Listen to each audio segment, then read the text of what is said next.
Mr. President, I have a question about Azerbaijan's relations with the European Union. History shows that these relations have not been homogeneous, with various moments of change. Last year, the composition of the European Parliament, which just prints resolutions on Azerbaijan en masse, changed. There is a relatively new composition of the European Commission, which includes some older members and some new ones. You have said a few words about that. There are fairly contradictory moments. On one hand, the European Union is our largest trade partner, meaning the member states of the European Union. But on the other hand, there is this so-called peace fund, through which they are planning to pump money for arms or arms directly to Armenia.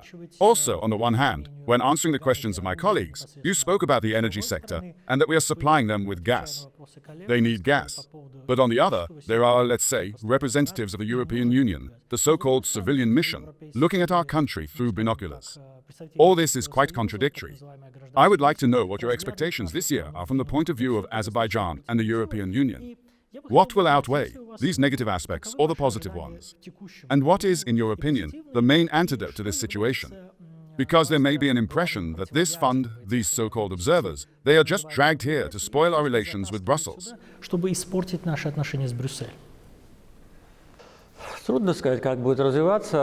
It is difficult to say how our relations with the European Commission will develop, but I must say that last year was a year full of disappointments. Because it was last year that the European Union unequivocally took Armenia's side in the normalization process.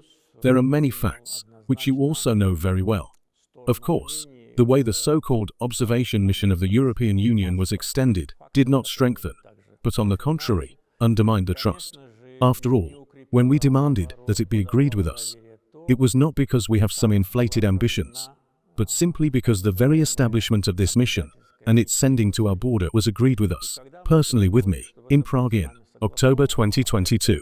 If we agreed then that it would be 2 months and 40 people, then that is how it should be.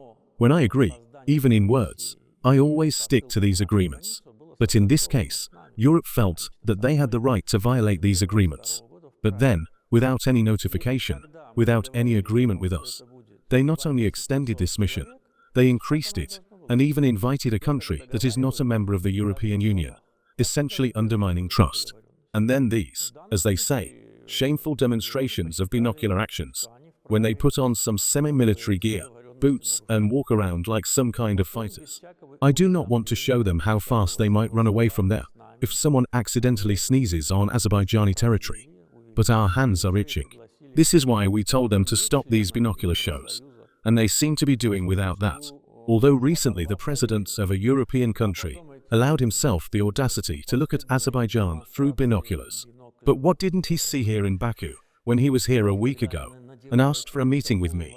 If he needed to see something, I would have sent him to Karabakh and he would have looked at the mountains. But it is a demonstration, you know. It happens for a reason. It is an attitude. You look through binoculars as if at enemy. If this is how you treat Azerbaijan, then how else can we treat you? I am not even talking about the destructive role of the former High Representative for Foreign Affairs. But not only that, there have been a lot of disappointments. Now, what happens next? I don't know. The commission is new, although some characters are old, but still, it is a new commission. And what attitude to Azerbaijan and its national interests it will have, the same attitude will be to them. If it is normal and constructive, I think we will be able to return to a constructive direction. What the European Union achieved last year is that it was completely removed from the process of normalization of the Azerbaijani-Armenian track.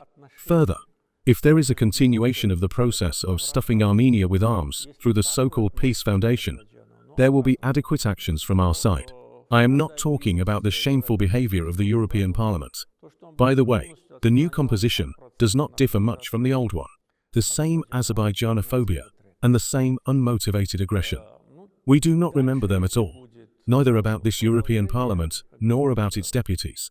We do not even know who these people are, but they made the fight against Azerbaijan the meaning of their lives. I am not even talking about the Parliamentary Assembly of the Council of Europe, which discriminated against us literally 3 months after we restored our sovereignty. And that was exactly why. If, as they say, they have done so for imaginary violations of human rights, they could have done that for 20 years. Why didn't they do that? So that is the reason. I once noted that we have moved 2 big blocks. maybe even bigger blocks than we may realize. In this case, it is not a purely local conflict that was resolved against the wishes of many Europeans, and not just Europeans. They wanted to keep us dependent, to come here, to lecture us, to participate, to travel, to monitor us. We deprived them of all this, but we are offering normal relations. Let's cooperate normally and bilaterally. We do not depend on you. We do not expect anything from you. We do not break into your family, especially since you will never accept a country with a Muslim population, frankly speaking. So let's be good neighbors. Let's cooperate. Please, trade, sell, buy, acquire technologies.